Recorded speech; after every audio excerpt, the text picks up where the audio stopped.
acesso e produção local em relação ao tratamento, essa é uma luta diuturna nossa, né? Pressionar a diminuição de preço, pressionar a quebra de patente, pressionar a compra de genérico, é difícil também, porque é briga de cachorro grande que precisamos de todos vocês para participar disso, né?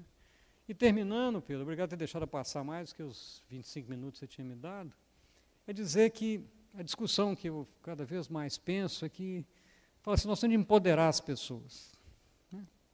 Vocês ouviram isso mais de 1 milhão de vezes, alguém falando. E o desafio, vai ser meu último desafio, acho que o desafio é demais, eu vou acabar perdendo alguma coisa aqui. Vocês já viram alguém empoderar alguém? Dar o poder? Passar o poder? Não, isso não existe, né? O poder é tomado. Então, eu queria discutir que, em vez de falar em empoderamento, nós temos que falar em emancipação. Quer dizer, se eu sou emancipado, e hoje eu vi a Helena aqui na mesa, cadê a Helena? A Helena está ali, né? A Helena ali. A Helena na mesa aqui é emancipada, ela não precisa ser empoderada, não precisa ninguém dar poder para ela, não. Ela tomou de todos nós aqui. Eu acho que esse é o papel de cada um de nós, quer dizer, cada um de nós tem esse papel.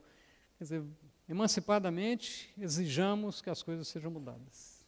Obrigado.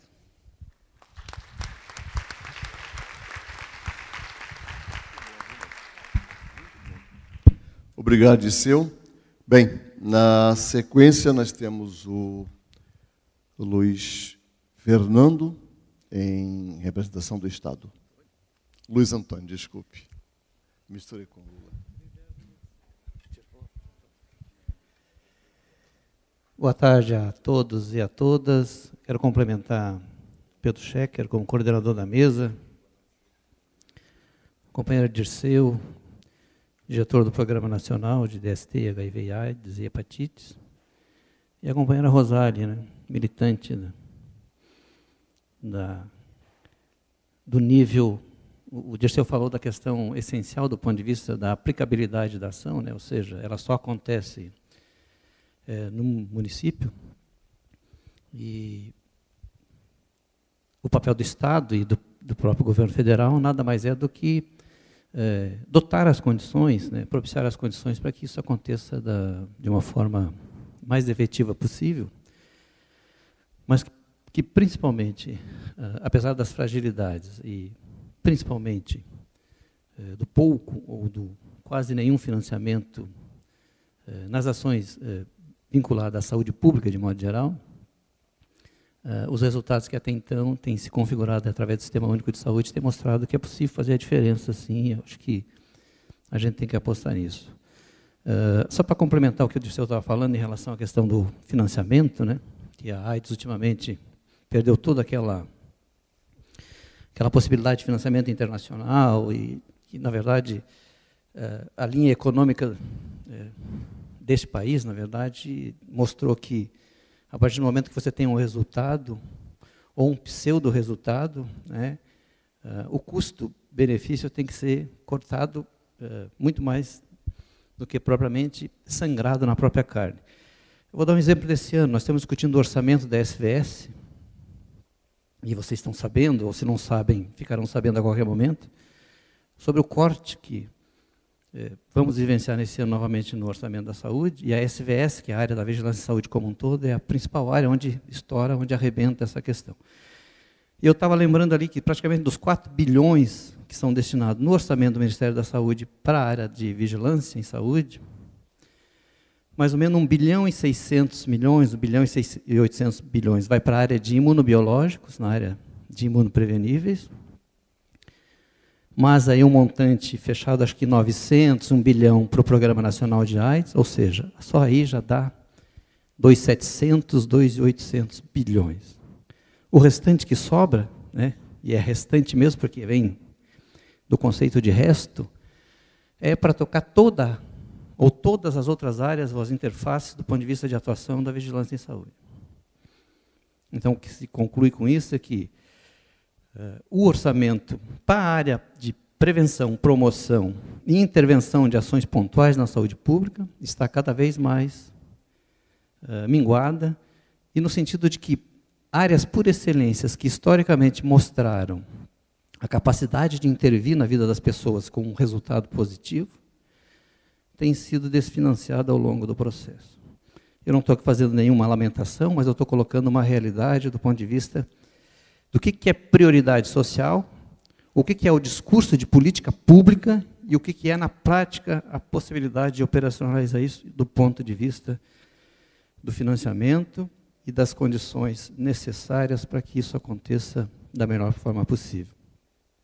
A minha fala aqui vai complementar muito a questão que o Dirceu colocou, e até já estava falando com a Rosália no almoço, ela tem um complemento, acho que vai fechar bem a questão da mesa, mas eu vou trazer uma realidade do ponto de vista do papel do Estado, né?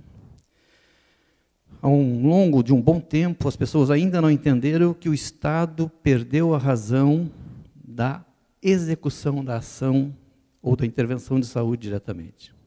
Essa é a lógica. Assim como o governo federal, através daquelas unidades federais centralizadas, que historicamente sempre existiram, e que aos poucos foram mudando de gerenciamento e de gestão, principalmente para o nível municipal, e em alguns casos ainda persiste na lógica da gestão estadual.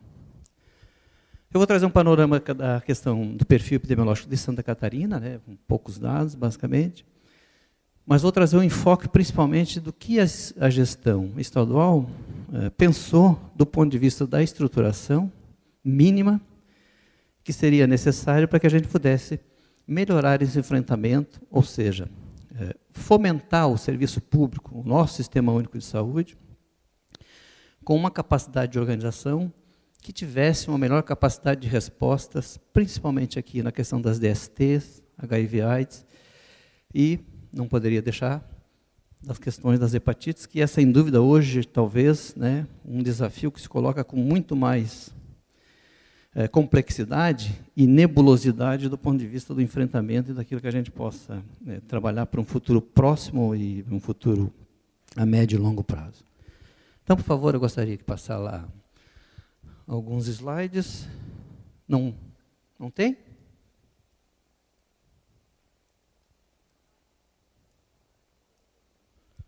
Bom, enquanto não acho a apresentação, nós vamos tentar fazer alguns aspectos importantes. Bom, o ano de 2011, o Estado de Santa Catarina atingiu a marca, Rosália, acho que a gente não discutiu isso, mas atingimos a marca de mais de 13 mil pacientes em uso de medicamentos antirretrovirais, ou seja, em tratamento. Como o Dirceu colocou, né, praticamente a relação é a mesma, ou seja, de cada 3 infectados, 2 estão em tratamento e 1 praticamente não está ainda no momento ou na oportunidade de receber medicamento antirretrovirais. Aqui em Santa Catarina não é diferente, né? Nós também já estamos ultrapassando o número de mais de 27 mil notificações de casos de AIDS desde 1984 até o fechamento do ano de 2011. Algumas alterações, algumas correções ainda deverão ser feitas, porque a gente sempre tem casos em atraso que estão em processo de investigação, em processo de conclusão, mas basicamente não há uma diferença muito grande em relação a esse número que a gente chegou.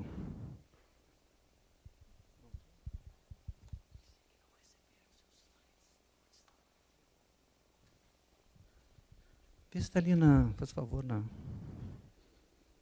Mas o Eduardo tinha, acho que foi passado, bom, vamos lá. Então, nessa perspectiva de 27 mil casos notificados, aí a questão da mortalidade hoje, em Santa Catarina representa aproximadamente 7.500 casos, já foram a óbito, né, desse montante, desses 27 mil, e uma questão interessante é que nós temos já em torno de 980 crianças, ou seja, né, crianças abaixo de 13 anos de idade, notificados também como caso de AIDS, ou seja, principalmente no passado pela transmissão vertical, ou por alguma outra forma de transmissão e infecção que tenha acontecido. Só lembrando, acho que também a realidade de Santa Catarina e do Brasil também não é diferente, é que mais ou menos em torno de 98% das infecções soropositivas, soroconvertidas em crianças, são devido à transmissão vertical. E talvez isso, como o Dirceu falou, tenha sido a ação de saúde pública mais efetiva do ponto de vista social que se conseguiu disponibilizar no serviço de saúde, e com uma questão interessantíssima do ponto de vista do resultado, né? Nós vamos mostrar o gráfico de Santa Catarina, mas você vê uma realidade que tinha até pouco tempo atrás, e a partir do momento da aplicação dessa intervenção, você vê o resultado diretamente coletado, né, ou seja, diretamente alcançado do ponto de vista da qualidade de vida, principalmente não só dessas crianças, mas como um resultado social e uma questão importante do ponto de vista da responsabilidade do serviço de saúde pública. Um outro aspecto também interessante, que tem um diferencial importante, que a gente tem procurado trabalhar alternativas de estratégia aqui em Santa Catarina, diferentemente do Brasil, diz respeito à mortalidade. A nossa mortalidade, via de regra, praticamente na série histórica, ela sempre permaneceu acima da taxa de mortalidade do nível nacional, que está fechando em 8,5, 8,6, e nós devemos estar fechamos 2011 aí com 10, alguma coisa, a nossa taxa de mortalidade. Né? Chegamos a 9,6, a 9, é uma variação muito pequena, mas isso mostra ainda uma questão importante do ponto de vista do diagnóstico tardio. Um dado interessante dos nossos hospitais referências aqui, e de alguns hospitais do Estado como um todo, é que hoje aproximadamente 25% dos casos de AIDS notificados em Santa Catarina são casos que internam pela primeira vez e vão a óbito nos hospitais que fazem esse tipo de atendimento. Acho que é a realidade também da região do Vale do Itajaí, como é a nossa realidade aqui, principalmente os nossos 2 hospitais de referência, o Hospital Nereu Ramos e o Hospital Regional Homero de Miranda Gomes, o Hospital Regional de São José. Então, esses são dados importantes que mostram, né, ainda algumas fragilidades. Agora, por outro lado, nós temos uma questão bastante interessante. Ao longo da história, nós temos aumentado o número de maternidades com disponibilidade da testagem rápida na hora do parto para gestantes, assim como temos aumentado o número de exames de testagens HIV feita nessas gestantes no momento de parto. E mais recentemente a gente viu que nos últimos anos nós estabilizamos numa média sustentável o número de gestantes, por esse aumento de maternidade disponível e pelo esse aumento de testagem, uma constante em relação ao número de gestantes captadas. Ou seja, a média em Santa Catarina hoje é em torno de 400, 450 gestantes soropositivas encontradas nessas testagens, e com uma questão extremamente importante, ou seja, uma redução significativa da proporção de crianças soroconvertidas que saíram em função desses números de exames disponibilizados. Bom, agora a gente pode melhorar um pouquinho. Bom, então nós temos 293 municípios no estado, né?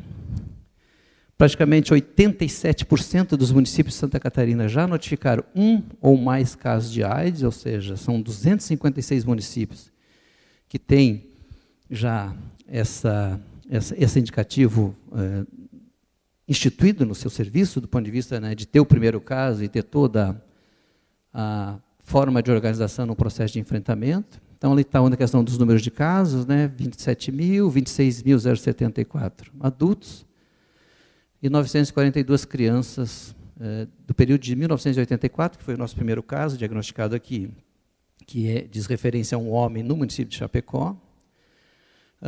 O número também de gestantes com HIV captada no período de 2000 a 2011, são praticamente já 5.000 casos, né, de HIV positivo.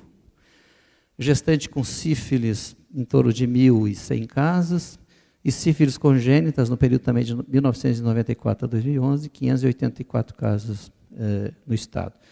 A categoria de exposição não difere daquilo que o Dirceu falou, né, 62% heterossexual, 20% usuário de drogas, todas as formas de drogas, diga-se de passagem, né, ali tem um errinho da questão de usuário de drogas injetáveis, mas é uso de drogas de modo geral, principalmente drogas inalativas, né, que tem uma porta de entrada bastante interessante. E o homossexual, homens que fazem sexo com homens, né, na faixa de 9,2%. Né, mas isso é proporção, o que do ponto de vista absoluto, né, tem uma diferença muito importante, principalmente da população que tem o risco aumentado, né, significativamente. Pode passar, por favor? Aqui só para ver a questão da taxa de incidência, né, nós não estamos trabalhando prevalência, que seria interessante, até porque é uma doença crônica de longa duração, mas a prevalência nos dá um impacto mais do ponto de vista de serviço, do ponto de vista de organização e de resposta.